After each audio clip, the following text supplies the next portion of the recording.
आदरणीय व्यासपीठावरील मान्यवर आणि माझ्या इथे जमलेल्या बंधू आणि भगिनींनो, आज मला नानींनी या ठिकाणी बोलवलं. खरोखर मी त्यांची मनापासून आभारी आहे आणि त्यांना आमच्या वर्दीबद्दल, पोलीस स्टेशनबद्दल एवढी आपुलकी आहे. खरोखर नानी धन्यवाद. आणि आज नानांनी जे त्यांचं 2 शब्दात भावना व्यक्त केल्या, आम्हालाही फार त्याच्या 40 वर्षाच्या सहजीवनात घडलेला चांगले प्रसंग त्यांनी आम्हाला सांगितले. हे आपल्या सर्वांसाठी आदर्श आहे की त्यांनी दोघांनी मिळून हा संसाराचा काळा पुढे नेला. एवढं त्यांनी साम्राज्य उभं केलं आणि आपल्या सगळ्यांना इथं एक स्टेज ओपन केलेलं आहे. तुमच्या दोघांचंही मनापासून आभारी आहे आम्ही. आणि तुमचा असाच वसा हा मुंबळकरांना लावेल आणि तो सगळे घेतील, आचरणात आणतील. तसं आम्ही जे नानींना आमच्याबद्दल जो अभिमान आहे तो आम्ही असा सदैव टिकवून ठेवू नानी. आणि आम्ही राखतच आहोत. रोज आम्ही ज्या महिला आहेत तत्पर आपल्या पोलीस स्टेशनच्या, तसंच पोलीस आहेत, तुमच्यासाठी सदैव आम्ही 24 तास इथं आम्ही उभे आहे. तुमच्या कुठल्याही तक्रारी असतील तर नानी म्हणल्यास मॅडमचा नंबर घ्या आणि ऑफकोर्स तुम्ही मला नंबर घ्या. तुमच्या काही तक्रारी असतील, काही शंका असतील तर तुम्ही नक्की पोलीस स्टेशनला या. आम्ही 24 तास इथं अवेलेबल असतो. नागरी मॅडम असतात, आमच्या बडगर मॅडम असतात. तसंच आज नानीने आम्हाला इथं आवर्जून बोलवलं, आमच्या 4 शब्द इथं बोलावे. तर आजच्या या नानीने एक वाक्य उच्चारलं की आजच्या पाटील मॅडमने की आपल्या हातात विष आलेलं आहे, म्हणजे मोबाईल. आणि बरोबर हे विष मोबाईल आहे. कारण का तर आम्ही ज्या पोलीस स्टेशनला ज्या तक्रारी अनुभवतो ह्यातल्या 99% तक्रारी ह्या मोबाईलवरूनच घडलेल्या असतात. बऱ्यापैकी मुलींमध्ये जे अज्ञान आहे, मुली शाळा शिकतात, अभ्यास करतात, खरं त्यांना जे जनरल नॉलेज आहे ते आपली आई किंवा आपले शिक्षिका ह्याच देऊ शकतात. आणि इथं बसलेल्या तुम्ही आहात. म्हणजे मोबाईल हे विषय आहे कसं की तुम्ही जोपर्यंत त्याचे फायदे तोटे त्यांना समजून सांगू शकत नाही तोपर्यंत त्या मुली पुढे जाणारच नाही. पुस्तकी ज्ञान हे फार काळ टिकत नाही. त्यांनी तुम्ही नोकरी करू शकता, तुम्ही स्वतःच्या पायावर उभं राहू शकता, तर तुम्ही सुज्ञान होऊ शकत नाही. की मला आता माझं 16 वय आहे, माझं आता 13 वय आहे आणि मला अजून शाळा शिकायचं आहे, मला स्वतःच्या पायावर उभं राहायचं आहे, मला माझ्या आईसारखं, मला शिक्षिकेसारखं, म्हणजे आम्ही ज्याला तुमचा स्वाभिमान आहे, मला मॅडम सारखं मोठं व्यक्ती व्हायचं आहे. हे जोपर्यंत तुम्ही आई म्हणून किंवा एक शेजारी म्हणून, म्हणजे तुम्ही तुमच्या मुलांना कसं नाही की तुमचं नातेवाईक आहे, माझी भाची आहे, माझी शेजारची मुलगी आहे, माझ्या मुलीची मैत्रीण आहे, किंवा अशा मुलींना तुम्ही बाळगू देत नाही की बाळ तुला स्वतःच्या पायावर उभं राहायचं आहे, स्वतःचं तुला करिअर करायचं आहे, किंवा एक सुज्ञान स्त्री व्हायचं आहे.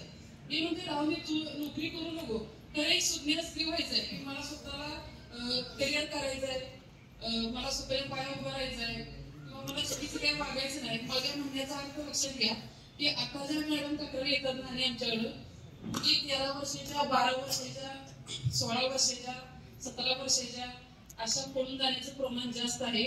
आणि डॉक्टर मॅडम म्हणलं तसं की त्याचे 20 मोबाईल आहे. मॅक्झिमम मुली इंस्टा, फेसबुक, ट्विट, परत व्हॉट्सअप, चॅटिंग, रील्स यामध्ये आपली मुलं व्यस्त आहेत. आणि त्याचं कारण आपण आहे.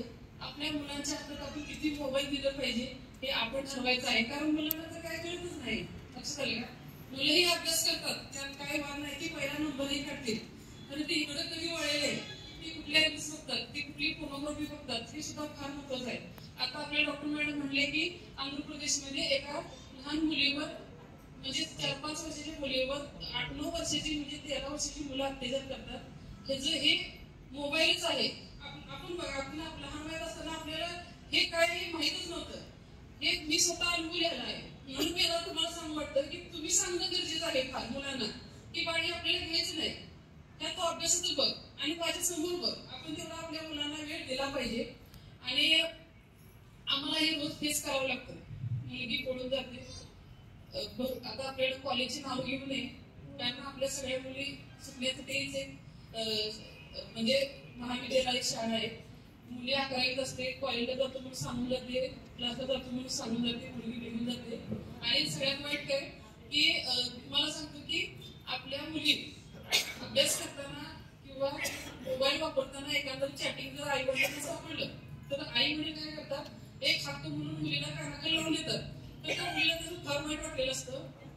याचं कारण काय की मुलगी फार वाईट वाटून घेते म्हणजे तुमचा तिचा संवाद नाहीये. जोपर्यंत तुमचा संवाद निर्माण होत नाही तेव्हा तिला कळणार नाही की माझी आई मला चांगल्यासाठी मारते. मग ती मुलगी काय करते, आईने मारले की आता वडिलांना सांगणार आणि सगळ्या घराला सांगणार आणि माझा म्हणून मुलगी त्या मुलाला म्हणते की मला त्या घरात मारले, मला घेऊन चल, आणि ती मुलगी पळून जाते. म्हणजे आपला संवाद कुठेतरी तुटतोय. लक्षात आले का?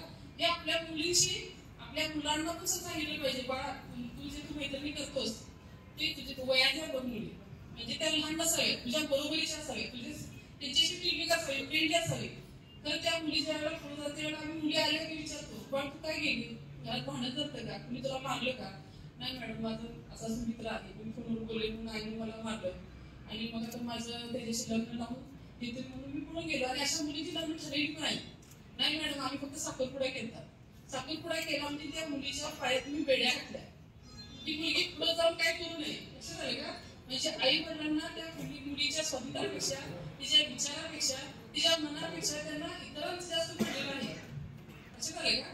की माझी मुलगी जर आपल्याला मुलावर बोलली नव्हती तर कोणी गेली तर माझं समाजात काय स्थान राहील. म्हणजे त्यांना समाजाचं पडलं आपल्या लेकराबद्दल, आपल्या मुलाबद्दल काही प्रेम राहिलं नाही. आणि हे आम्ही जवळून बघितलंय. आता मुलगी आम्ही आईने शोधून, कमी वय असतं, गुन्हा तर दाखल झाला असतो, मग मुलीला विचारलं की काय करणार आता, तर मुली म्हणजे कुठं जाणार, तर तसं जाता येत नाही. मेडिकल केलं जातं, मेडिकल केलं तर 370 लागतं. मग त्यात लहान मुली म्हणजे पोक्सो लागतो. आणि तो जो आरोपी असतो कोण नसतो, तो आपला मुलगा असतो, आपल्या भावाचा मुलगा असतो, बहिणीचा असतो, शेजारी असतो. आणि त्या मुलाला माझं शिक्षण मिळते, त्याला जामीन होत नाही 6 महिने. आपलं सोलापूर कोर्ट फार कडक आहे. मी कोल्हापूरला 6 वर्ष नोकरी केली. पोक्सो मधला आरोपी 1 महिन्याभर सुटतो, तर यशवंती कोर्ट आणि शिंदे कोर्टात 6 महिने आरोपीला जामीन मिळत नाही. म्हणजे मुलगी पळून जाणं किंवा तिला घेऊन जाणं हे त्या वयात होणारे ह्या घटना आहेत. तरी पालकांनी समजून घेतलं पाहिजे. हा आपला जो समाज आहे किंवा मी म्हणत नाही, नाव ठेवणार नाही, हे आपल्याला संवाद कुठेतरी हे झालेला आहे आई वडिलांचा मुलांचा, की त्यामुळे मुलांना सेफली वाटत नाही. त्या मुलाबद्दल त्या मुलीला आपल्याला वाटते की ह्याच्यावर पळून गेले की आपलं चांगलं होणार आहे. तर तिला असं वाटत नाही की आपल्या आई वडिलांना सांगितलं याचं काहीतरी आपल्याला भेटू शकतं. हा आजचा संवाद राखणं फार गरजेचं आहे. आणि ह्या आम्हाला जास्तीत जास्त आणि मोहोळ पोलीस स्टेशनला 75% तक्रारी या महिलांच्या असतात आणि ह्या सगळ्या मला फेस करावं, हे माझं दुःख आहे. मला तुम्हाला सांगावं वाटतं की तुझा समाज, मी सगळ्या आई वडिलांना हे सांगते, आमच्या पोलीस स्टेशनची कर्मचारी मॅडम हे काय का केसला तुम्ही किती वेळ घालवता, काय करायचं, त्यांना मारू पण शकत नाही, रागू पण शकत नाही. आणि वस्तू आहे ना, त्यांना त्यांचे कर्तव्य काय मुलांना सांगितलं पाहिजे. तुम्हाला ह्या वयात शिकायचं आहे, ह्या वयात 2 महिन्यांखाली मला निर्भय पत्ताला गेले की त्या शाळेत सांगावं लागतं, बाई ते पॉप घालू नको, लिपस्टिक लावू नको. आता आई जर लावत असेल तर ती मुलगी म्हणजे माझं काय चुकलं. आता सांगा, आता आम्हाला मी नाही वाटत, कारण ते वय आहे शाळेत घेण्यात आलं. आता तुम्ही जावा कन्या शाळेत जावा, नेताजीला जावा, पुढे 8वी पॉप घेऊन येतात. मी सरळ सांगते, तिला कसं वागली म्हणून मी असं वागावं असं राहायचं नाही. सारखी पेही सुंदरता होती. मी मुलींना सांगून टाकते, असं वागायचं नाही, तिचा बॉयफ्रेंड आहे माझा का नाही, असं मुलींना वाटतं. हे वास्तव आहे. मी फेस करते रोज.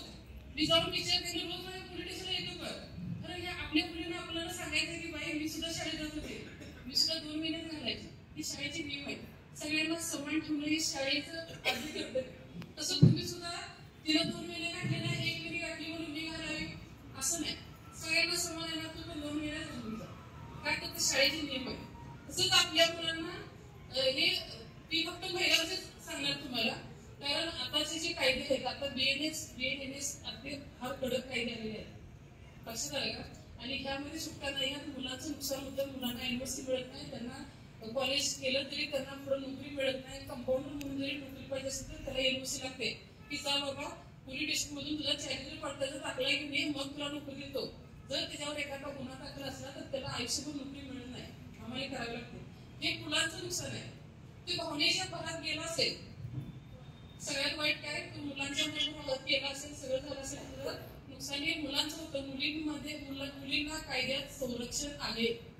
जरी मुली म्हटली माझ्या इच्छेनं मी स्वतःहून ह्याच्यावर पडून गेलो, जरी मुलगी पोलीस स्टेशनला म्हटली 18 वर्षाची आतली मुलगी, तरी तिचा ताबा तिच्या आई वडिलांच्याकडे असतो. त्यामुळे तिच्या म्हणण्याला काही अर्थ नाही की कायद्याच्या दृष्टीनं ती अल्पवयीनच ठरवली जाते. तरी मुलगी म्हणली मॅडम ह्याची काही चूक नाही, मी स्वतः त्याला म्हणले चल आपण पळून जाऊ.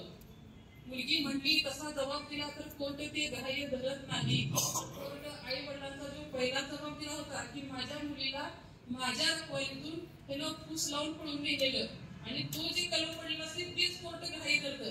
आम्ही किती जरी फायनल करायचं केलं प्रकरण तरी ते फायनल होत नाही, आरोपीला शिक्षा होतेच. त्यामुळे लक्षात ठेवा भगिनींनो की आजचा हा काळ आहे तो मोबाईलचा आहे आणि फार वाईट आहे आणि हे वास्तव आम्ही रोज अनुभवतो. आणि आताचे विनयभंगाचे आता तुम्हाला सांगतोय कारण तक्रार आता बघा आपला हा भारतीय संस्कृती आहे की आपण तक्रार केली तर आपलं नाव ओपन होईल असं वाटतं तर आपले कुठलंही ओपन होत नाही. आपलं नाव हे गोपनीय ठेवलं जातं, कॉन्फिडेन्शियल ठेवलं जातं. जरी तुमच्या काही तक्रारी असतील तर तुम्ही 100% ऑनलाईन आहे, तुम्ही फेस टू फेस माझ्याकडे येऊ शकता. पोलीस स्टेशनला तुमच्या तक्रारी घेतल्या जातात, कुठलंही नाव ओपन केलं जात नाही तर कायद्यात गुन्हा आहे.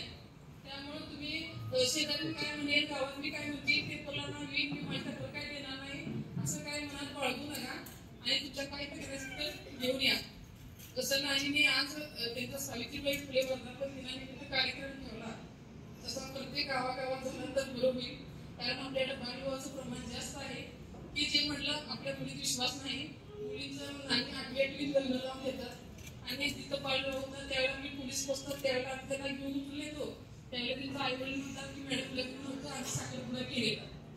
म्हणजे एवढी आपल्याला निरक्षरता आहे की जी मुलींचं वय कमी असताना ज्या 8वीत मुली आहेत 9वीत आहेत 10वीत आहेत अशा मुलींची लग्न लावून दिले जातात आणि त्या मुलींचं भविष्यात जाऊन बरं काही होतच नाही आणि त्या तक्रारी आपल्याला वाढत्या राहतात पोलीस स्टेशनला. त्यामुळे बालविवाह रोखले पाहिजेत आपण आणि महिलांची टक्केवारी ती वाढली पाहिजे. आपल्याला महिलांना दिलेलं दुय्यम स्थान हे आता आपण अग्रस्थानी आणलं पाहिजे आणि हा विश्वास आपणच महिलांना दिला पाहिजे. तसं नाही की एक पाऊल पुढे म्हणून आपल्या सगळ्या भगिनींना उद्योगधंदे असं आपल्याला पुढे आणलेलं आहे. जे आर्थिक आपल्याला समजावं म्हणून तुम्हाला एक पाऊल पुढे म्हणून नाही तुम्हाला घेऊन आलेले आहेत. तसं तुम्ही विचारांनाही पुढे यावं. तसं आर्थिक तुम्ही सबलादार आहात तसा तुम्ही मनाने आणि तुमच्या विचारांनाही तुम्ही पुढे या की मी हा विचार केला म्हणजे गाव काय मिळेल असं न मनात बाळगता तुम्ही तुमच्या विचारांनी मोठे व्हा. त्याबाबतीत तुम्ही पुढे या आणि सगळ्यांना आवाहन करून तुम्ही आपला जो महिला वर्ग आहे तो आपण पुढे नेला पाहिजे. त्यासाठी आपण सगळ्या मिळून साड्याजणी आपण इथं जमलेला आहोत. आपण एकमेकींना साथ द्यायची आहे आणि उपाय आणायचे आहे. आणि तुम्हाला कुठला अचानक एखादा प्रॉब्लेम उद्भवला तर तुम्ही डायल 112 डायल करा. 112 डायल केलं तर तुम्हाला तात्काळ जागेवर तुम्हाला मदत मिळते. एखाद्या लहान मुलावर कुठं अत्याचार चालू असतील किंवा कुठे काय तक्रार असेल तर तुम्ही 1098 ही हेल्पलाईन नंबर डायल करू शकता. तसेच महिलांबद्दलचे कुठलेही प्रॉब्लेम असतील तुम्ही डायरेक्ट घेऊन आम्हाला भेटून किंवा आमचा कुठलेही लेडीज जेंट्स असतील पोलीस स्टेशनला तुम्ही तक्रार देऊ शकता. तुमची विनामूल्य ही तक्रार घेतली जाते, तुम्हाला एक वर्गभर दिली जाते आणि तुम्हाला इथून पुढं कुठल्याही तक्रारी असतील कुठले प्रॉब्लेम असतील तर तुम्ही आम्हाला सांगू शकता. माझा नंबर नाणींचा तुमचा सावित्रीबाई फुलेंचा ग्रुप असेल नाही तुम्ही त्या ग्रुपवर माझा नंबर शेअर करा आपल्याला मिळून जाईल. एवढंच बोलते. जय महाराष्ट्र. ज्या विषयावर चर्चा केली जात नाही तो त्या विषयावर आपण